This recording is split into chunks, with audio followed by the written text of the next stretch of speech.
François Bourguignon, bonjour. Bonjour.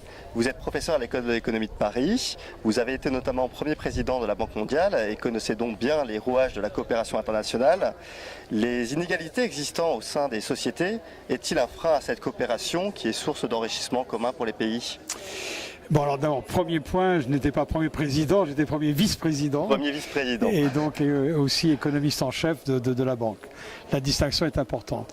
Donc la question posée, est-ce que la coopération internationale peut être gênée par le fait qu'il existe des inégalités à l'intérieur des pays? Alors, je vais répondre de façon très brève. Le problème fondamental de la coopération, si on entend par coopération essentiellement l'aide au développement, c'est pour les bailleurs de fonds d'être capables de transférer l'aide qui est accordée par leurs propres contribuables, par leur propre parlement et leurs propres électeurs, de la véhiculer vers les gens qui en ont vraiment besoin à l'intérieur des pays qui reçoivent cette aide.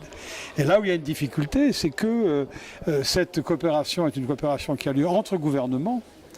Et la France, par exemple, ou la Banque mondiale, ou le Fonds monétaire, ou la Banque africaine de développement, ne peut pas prendre sur elle de transférer directement à certains groupes de population au Rwanda, dans certains groupes de population en République démocratique du Congo, etc. Donc c'est là qu'il y a la grande difficulté, qui est qu'on est obligé de passer par les gouvernements, et c'est là que l'inégalité à l'intérieur de ces pays-là, où éventuellement le degré de corruption, l'économie politique à l'intérieur de ces pays rend difficile la diminution de la pauvreté par l'intermédiaire de l'aide au développement. Donc il y a de ce point de vue-là une contrainte qui existe et la tâche, le but, l'objectif des bailleurs de fonds, c'est d'essayer de trouver des mécanismes, des contrats, des modes de vérification de l'utilisation de l'aide qui permet d'empêcher une capture de ces fonds par l'élite des pays qui les reçoivent. D'accord. Même si la mondialisation a permis une diminution globale de la pauvreté, on s'aperçoit que les pays les moins développés ne profitent pas de cet enrichissement. Quelles sont les solutions pour remédier à ce déficit ?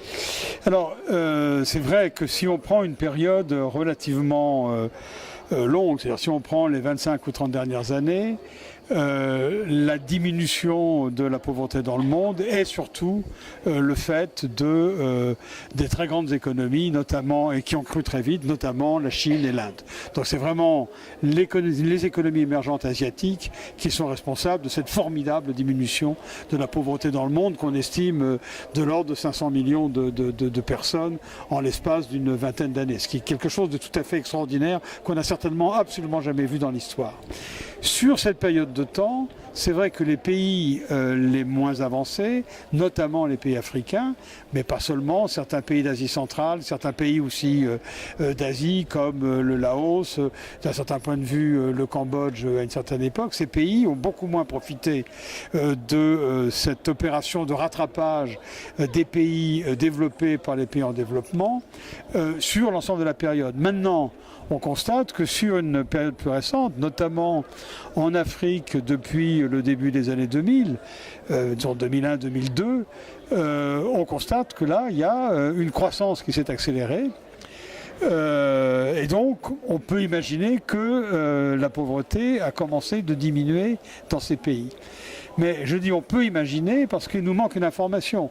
On voit qu'au niveau macroéconomique, la croissance a accéléré. Reste à vérifier qu'effectivement la pauvreté a diminué à l'intérieur de ces pays. Vous parliez tout à l'heure d'inégalité à l'intérieur des pays.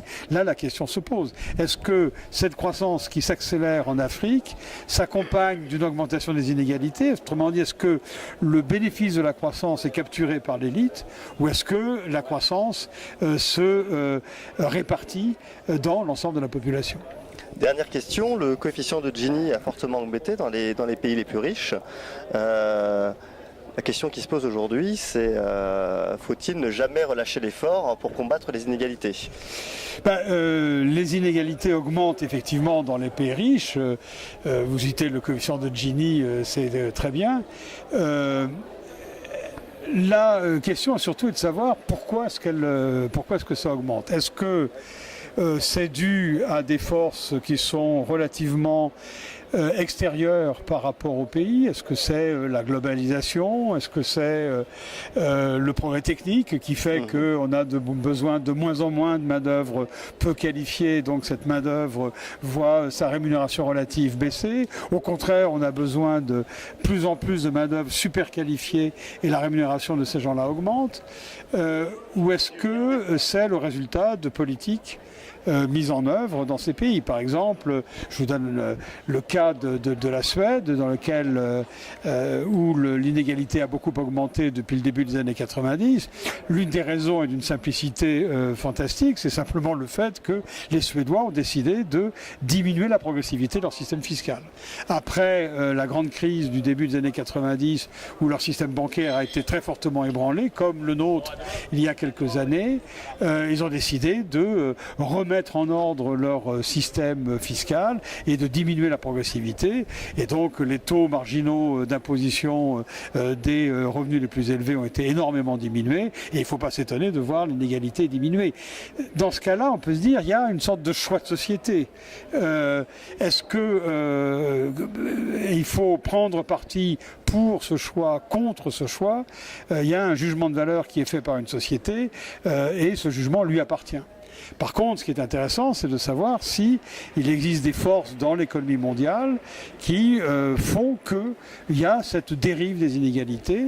Et si c'est le cas, quelles sont les mesures à prendre dans les pays eux-mêmes pour empêcher cette augmentation des inégalités, surtout si non seulement c'est jugé comme moralement non satisfaisant, mais surtout si, en plus, ces inégalités diminuent l'efficacité de ces économies.